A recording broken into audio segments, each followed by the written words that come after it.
इन तीन electric scooters के अंदर लोग बहुत ज़्यादा कंफ्यूज हैं, तो चलो आज उनकी कंफ्यूजन को दूर करते हैं और कंपेयर करते हैं एथर रिस्टा एस 2.9 किलोवाट आवर को टीवीएस ऑर्बिटर और विडा VX2 गो 3.4 किलोवाट आवर से। सबसे पहले कीमत की बात कर लेते हैं। एथर रिस्टा एस 2.9 किलोवाट आवर का एक्स शोरूम प्राइस है 1,15,000 रुपए, और अगर उसमें प्रो पैक लेते हो तो उसके लिए आपको 14,000 रुपए एक्स्ट्रा पे करने होते हैं। वहीं टीवीएस ऑर्बिटर का एक्स शोरूम प्राइस है 1,00,000 रुपए और विडा VX2 गो 3.4 किलोवाट आवर का एक्स शोरूम प्राइस है 1,02,000 रुपए। कीमत के हिसाब से देखें तो इन तीनों इलेक्ट्रिक स्कूटर्स के प्राइस में अच्छा खासा बड़ा डिफरेंस है।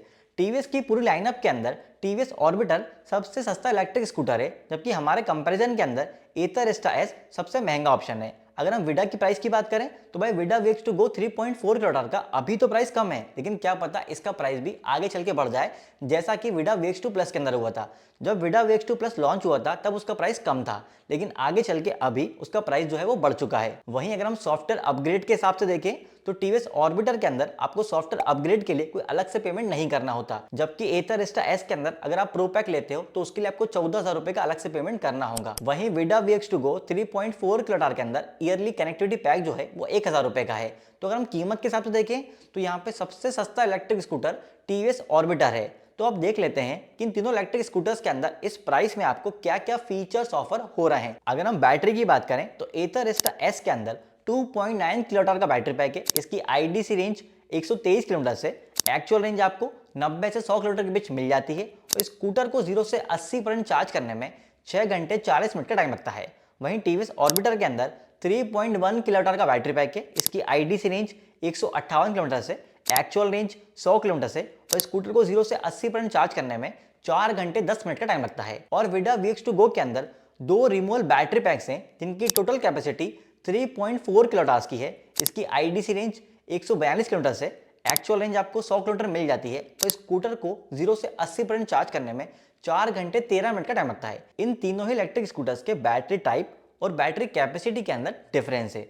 जहां एथर रिस्टा और टीवीएस ऑर्बिटर के अंदर आपको फिक्स बैटरी पैक मिलता है, वहीं विडा VX2 गो 3.4 किलोवाट आवर के अंदर रिमूवल बैटरी पैक आता है। अगर हम बैटरी कैपेसिटी के हिसाब से बात करें तो यहाँ सबसे छोटा बैटरी पैक एथर रिस्टा के अंदर आ रहा है, जबकि सबसे बड़ा बैटरी पैक विडा के अंदर आ रहा है। छोटा बैटरी पैक होने की वजह से ही एथर रिस्टा के अंदर आपको थोड़ी कम रेंज मिल रही है बाकी दोनों स्कूटर्स के मुकाबले।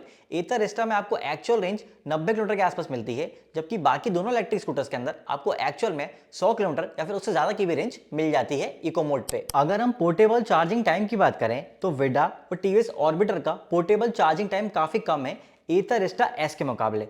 और अगर हम फास्ट चार्जिंग की बात करें तो एथर रिस्टा और विडा VX2 गो 3.4 किलोवाट आवर के अंदर आपको फास्ट चार्जिंग का बेनिफिट मिलता है, तो इन दोनों स्कूटर्स को आप एथर या विडा के फास्ट चार्जर से फास्ट चार्ज कर सकते हो। जबकि टीवीएस ऑर्बिटर के अंदर आपको ऐप पे नियरेस्ट चार्जर की लोकेशन मिल जाएगी, लेकिन स्कूटर को वहां पे ले जाने के बाद भी आपको पोर्टेबल चार्जर से ही चार्ज करना होगा, क्योंकि टीवीएस ऑर्बिटर के अंदर फास्ट चार्जिंग का सपोर्ट अवेलेबल नहीं है। तो मेरे हिसाब से यहाँ पे विडा VX2 गो 3.4 किलोवाट आवर एक ज्यादा अच्छा ऑप्शन लग रहा है, क्योंकि स्कूटर के अंदर रिमूवेबल बैटरी पैक भी है जिसे आप निकाल के कहीं भी चार्ज कर सकते हो। इसमें फास्ट चार्जिंग का बेनिफिट भी है और इसका पोर्टेबल चार्जिंग टाइम भी कम है। अब बात कर लेते हैं मोटर के बारे में। एथर रिस्टा के अंदर 4.3 किलोवाट की मिड ड्राइव मोटर है। इसकी top speed 80 kilometre per hour है, और इस स्कूटर को 0 से 40 की स्पीड पे जाने में 4.3 सेकंड का टाइम लगता है। जबकि टीवीएस ऑर्बिटर के अंदर 2.5 किलोवाट की हब मोटर है। इसकी top speed 68 kilometre per hour है, और इस स्कूटर को 0 से 40 की स्पीड पे जाने में 6.8 सेकंड का टाइम लगता है। वहीं विडा के अंदर 6 किलोवाट की साइड माउंटेड मोटर है। इस स्कूटर की top speed 70 kilometre per hour है, और इसे 0 से 40 की स्पीड पे जाने में 4.2 सेकंड का टाइम लगता है। यहाँ पर इस कंपैरिजन में सबसे बड़ा डिफरेंस है टीवीएस ऑर्बिटर में कॉस्ट कटिंग की वजह से मोटर को काफी अंडर पावर किया गया है, और इसकी परफॉर्मेंस काफी ज्यादा पीछे नजर आती है बाकी दोनों स्कूटर्स के मुकाबले। जबकि विडा के अंदर सबसे पावरफुल मोटर आ रही है, लेकिन टॉप स्पीड के मामले में ये रिस्टा से थोड़ा पीछे नजर आता है, और एक्सेलरेशन के मामले में विडा सबसे फास्ट है। एक और डिफरेंस है मोटर टाइप के अंदर। टीवीएस की पूरी लाइनअप के अंदर अभी भी आउटडेटेड हब मोटर आती है, तो टीवीएस ऑर्बिटर के अंदर आपको हब मोटर ही मिल रही है। जबकि विडा के अंदर आपको साइड माउंटेड मोटर मिलती है, और एथर रिस्टा एस के अंदर आपको मिड ड्राइव मोटर मिल रही है, जो कि ज्यादा प्रैक्टिकल है। एथर की पूरी लाइनअप के अंदर यहाँ बस मुझे एक नेगेटिव पॉइंट ये लगता है कि एथर के अंदर बेल्ट ड्राइव सिस्टम आता है, तो यार बेल्ट टूटने का डर हमें कभी ना कभी रहता ही है, तो एथर को इसके ऊपर काम करना चाहिए। तो इसी वजह से ज्यादा पावरफुल मोटर और अच्छा मोटर सेटअप होने की वजह से विडा VX2GO 3.4 किलोवाट एक ज्यादा अच्छा ऑप्शन बन जाता है। अब बात कर लेते हैं बूट स्पेस के बारे में। एथर रिस्टा के अंदर 34 लीटर का बूट स्पेस आता है। टीवीएस ऑर्बिटर के अंदर भी 34 लीटर का बूट स्पेस ही है, जबकि विडा VX2GO 3.4 किलोवाट के अंदर 27 लीटर का बूट स्पेस है। टीवीएस ऑर्बिटर के अंदर टीवीएस की पूरी लाइनअप में सबसे बड़ा बूट स्पेस आता है 34 लीटर का, जबकि एथर रिस्टा के अंदर पहले से ही 34 लीटर का बूट स्पेस आ रहा है और ये काफी ज्यादा ऑर्गेनाइज भी है। वहीं विडा में क्योंकि बैटरी बूट स्पेस के पास ही लगी हुई है, इसलिए स्कूटर के अंदर थोड़ा कम बूट स्पेस मिलता है 27 लीटर्स का। तो यार बूट स्पेस के डिपार्टमेंट में मेरे हिसाब से यहाँ पर एथर रिस्टा एस एक ज्यादा अच्छा ऑप्शन है, क्योंकि इसका बूट स्पेस काफी ज्यादा ऑर्गेनाइज भी है और इसमें आपको एडिशनल एसरी मिल जाती है, जिससे और ज्यादा यूजफुल हो जाता है। अब बात कर लेते हैं टायर, ब्रेक्स और सस्पेंशन की।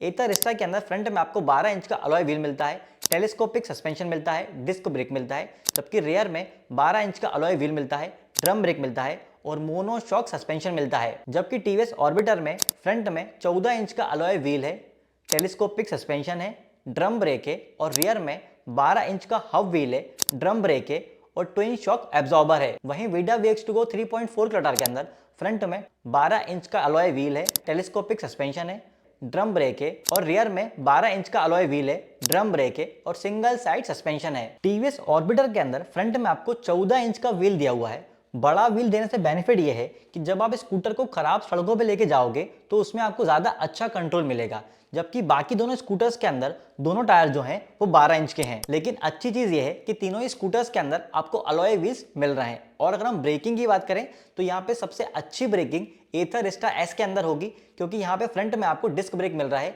जबकि बाकी दोनों स्कूटर्स के अंदर दोनों ब्रेक्स ड्रम ब्रेक दिए हुए हैं। और अगर हम सस्पेंशन की बात करें तो यहाँ पर भी रिस्टा एस आगे है, क्योंकि रिस्टा एस में रियर में आपको मोनो शॉक सस्पेंशन दिया है, जो कि ज्यादा अच्छा राइडिंग कंफर्ट और कंट्रोल देता है। टीवीएस ऑर्बिटर के अंदर भी सस्पेंशन सेटअप जो है वो अच्छा है, बस विडा के अंदर रियर में आपको सिंगल साइड सस्पेंशन मिलता है, तो स्कूटर को तेज स्पीड पे चलाते टाइम आपको थोड़ा सा डिस्कंफर्ट महसूस हो सकता है खराब सड़कों पर। तो मेरे हिसाब से यहाँ पर अच्छे ब्रेकिंग और अच्छे सस्पेंशन सेटअप की वजह से रिस्टा एस एक ज्यादा अच्छा ऑप्शन बन जाता है। अब बात कर लेते हैं डिस्प्ले के बारे में। एथर रिस्टा के अंदर 7 इंच का TFT डिस्प्ले है, जिसमें अगर आप प्रो पैक लेते हो तो उसके बाद आपको Bluetooth, internet connectivity, turn by turn navigation, auto hold, vehicle fall safe और टो एंड थेफ्ट अलर्ट जैसे फीचर्स मिल जाते हैं। जबकि टीवीएस ऑर्बिटर के अंदर 5.5 इंच का LCD डिस्प्ले है, जिसमें आपको turn by turn navigation, Bluetooth, call alerts, geo fencing, time fencing और एंटी थेफ्ट अलर्ट जैसा फीचर्स मिल जाता है। वहीं विडा के अंदर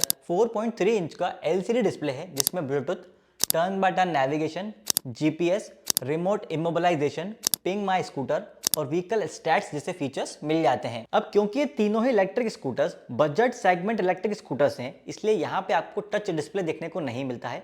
अगर हम डिस्प्ले साइज की बात करें तो सबसे बड़ा डिस्प्ले आपको एथर रिस्टा एस के अंदर मिल रहा है, जबकि सबसे छोटा डिस्प्ले आपको विडा के अंदर मिल रहा है। इन तीनों स्कूटर्स का डिस्प्ले जो है वो बिल्कुल बेसिक सा है, इसका जो इंटरफेस है, और ज़्यादातर फीचर्स जो हैं वो आपको मोबाइल एप्लीकेशन के थ्रू आप यूज़ कर पाओगे। और एथर रिस्टा पर यहाँ पे मुझे सबसे नेगेटिव पॉइंट ये लगता है कि अगर आप एथर रिस्टा में प्रो पैक नहीं लेते हो तो इसका डिस्प्ले बिल्कुल ही बेसिक सा होता है। आपको सिर्फ वहाँ पे बैटरी बार्स दिखते हैं, आप ये भी पता नहीं लगा सकते कि बैटरी आपकी कितने % चार्ज है और आपको कितनी रेंज मिल जाएगी, क्योंकि अगर आपने प्रो पैक नहीं लिया तो यहाँ पर ये भी चीज़ें आपको नहीं दिखाई देंगी। जबकि टीवीएस ऑर्बिटर और विडा के अंदर ऐसा नहीं है, आपको रेंज कितना मिल रही है और बैटरी कितने % चार्ज है ये साफ साफ डिस्प्ले पे दिखाई देता है। डिस्प्ले बेसिक सा है, लेकिन आपको जरूरी चीजें दिख जाती हैं। तो अगर हम हमारे कंपैरिजन पर वापस आएं तो अगर आप प्रो पैक परचेज करते हो, आपका बजट थोड़ा ज्यादा है, तो यहाँ पर एथर रिस्टा एस एक ज्यादा अच्छा ऑप्शन है। और अगर आप प्रो पैक नहीं लेते हो, आपका बजट कम है, तो मेरे हिसाब से यहाँ पर टीवीएस ऑर्बिटर या फिर विडा VX2GO 3.4 किलोवाट भी सही ऑप्शन है। अब बात कर लेते हैं वारंटी के बारे में। एथर रिस्टा के अंदर आपको व्हीकल और बैटरी पे स्टैंडर्ड वारंटी 3 साल या 30,000 किलोमीटर की मिलती है। अगर आप प्रो पैक लेते हो तो उसके बाद बैटरी के ऊपर आपको 5 साल या 50,000 किलोमीटर की वारंटी मिल जाती है। और अगर आप प्रो पैक लेने के बाद 5,000 रुपये एक्स्ट्रा पे करते हो तो बैटरी के ऊपर आपको 8 साल या 80,000 किलोमीटर की वारंटी मिल जाती है। वहीं टीवीएस ऑर्बिटर के अंदर व्हीकल और बैटरी के ऊपर 3 साल या 50,000 किलोमीटर की स्टैंडर्ड वारंटी है, और अगर आप 6,000 रुपये एक्स्ट्रा पे करते हो तो बैटरी के ऊपर आपको 5 साल या 70,000 किलोमीटर की एक्सटेंडेड वारंटी मिल जाती है। वहीं विडा के अंदर व्हीकल के ऊपर स्टैंडर्ड वारंटी 5 साल या 50,000 किलोमीटर की है, बैटरी के ऊपर स्टैंडर्ड वारंटी 3 साल या 30,000 किलोमीटर की है, और अगर आप 6,000 रुपये एक्स्ट्रा पे करते हो तो बैटरी के ऊपर आपको 5 साल या 60,000 किलोमीटर की एक्सटेंडेड वारंटी मिल जाती है। अगर हम व्हीकल वारंटी की बात करें तो यहाँ पर एथर सबसे कम स्टैंडर्ड वारंटी ऑफर कर रहा है अपने व्हीकल के ऊपर। वहीं टीवीएस ने ऑर्बिटर में वही सेम वारंटी ऑफर करी है जो उनकी iQube लाइनअप के अंदर आती है। वहीं विडा अभी भी उन ब्रांड के अंदर शामिल है जो अपने व्हीकल के ऊपर स्टैंडर्ड वारंटी ही 5 साल के लिए दे रहे हैं। जबकि अगर हम बैटरी के ऊपर एक्सटेंडेड वारंटी की बात करें तो टीवीएस ऑर्बिटर और विडा के अंदर एक्सटेंडेड वारंटी काफी अफोर्डेबल प्राइस के ऊपर मिल रही है। तो यार अगर हम बैटरी वारंटी की बात करें तो यहाँ पर तो एथर रिस्टा एस एक क्लियर विनर है, क्योंकि वहीं पर आपको 8 साल या 80,000 किलोमीटर वाली वारंटी मिल रही है। लेकिन इसके लिए आपको प्रो पैक भी देना पड़ेगा और उसके लिए 5,000 रुपए अलग से पेमेंट भी करना होगा। हर चीज को डिटेल में जानने के बाद अब बारी है दिल टूटा बाइकर के कंक्लूजन की। देखो ये तीनों इलेक्ट्रिक स्कूटर्स बजट सेगमेंट वाले फैमिली ओरिएंटेड इलेक्ट्रिक स्कूटर्स हैं। तो इन तीनों स्कूटर्स में आप एक्सट्रीम परफॉर्मेंस को एक्सपेक्ट नहीं कर सकते। तो ये स्कूटर्स उन लोगों के लिए ज़्यादा अच्छा ऑप्शन है जिन्हें अपने डेली ऑफिस आने जाने के लिए या फिर सिटी कम्यूट के लिए इलेक्ट्रिक स्कूटर चाहिए। और अगर आप ऐसा इलेक्ट्रिक स्कूटर ढूंढ रहे हो जो आपकी फैमिली में कोई भी आसानी से यूज़ कर पाए तो आप इन तीनों में से कोई इलेक्ट्रिक स्कूटर ले सकते हो, क्योंकि तीनों ही easy to operate electric scooters हैं। अब अगर हम इंडिविजुअल स्कूटर की बात करें तो देखो ऑर्बिटर के अंदर आपको कुछ चीज़ें जानना ज़रूरी है, क्योंकि स्कूटर की डिलीवरीज जो है वो अभी रिसेंटली में स्टार्ट हुई हैं और सारे सिटीज के अंदर इंडिया की ये स्कूटर अवेलेबल नहीं है। तो ये आपकी सिटी में अवेलेबल है या नहीं ये आपको नजदीकी टीवीएस के शोरूम पे जाके पता करना पड़ेगा। और क्योंकि ये स्कूटर अभी मार्केट में नया नया ही आया है तो इसका यूजर एक्सपीरियंस आने में अभी थोड़ा टाइम लगेगा। तो मेरी सलाह ये रहेगी कि अगर आप टीवीएस ऑर्बिटर लेने का प्लान बना रहे हो थोड़ा रुक के लो, क्योंकि जो शुरू के बैचेस होते हैं ना, जो शुरू का इलेक्ट्रिक स्कूटर होता है उसमें थोड़े मोटे इश्यूज आते हैं जिन्हें कंपनी आगे चल के रिसॉल्व करती है। इस इलेक्ट्रिक स्कूटर के अंदर फास्ट चार्जिंग का ऑप्शन अवेलेबल नहीं है और इसकी मोटर को भी अंडर पावर किया है, तो आपको परफॉर्मेंस से काफी ज्यादा कॉम्प्रोमाइज करना पड़ेगा। पर टीवीएस ऑर्बिटर के अंदर एक स्ट्रॉन्ग पॉइंट है जो सामने आता है, वो है रेंज। क्योंकि इस इलेक्ट्रिक स्कूटर में मोटर को अंडर पावर किया गया है, ये स्कूटर ज़्यादा तेज चलता ही नहीं है, तो भाई यहाँ पर आपको रेंज जो है वो मैक्सिमम मिल सकती है। ये स्कूटर आपको एक्चुअल में 100 से 110 किलोमीटर की एक्चुअल रेंज जो है वो दे सकता है।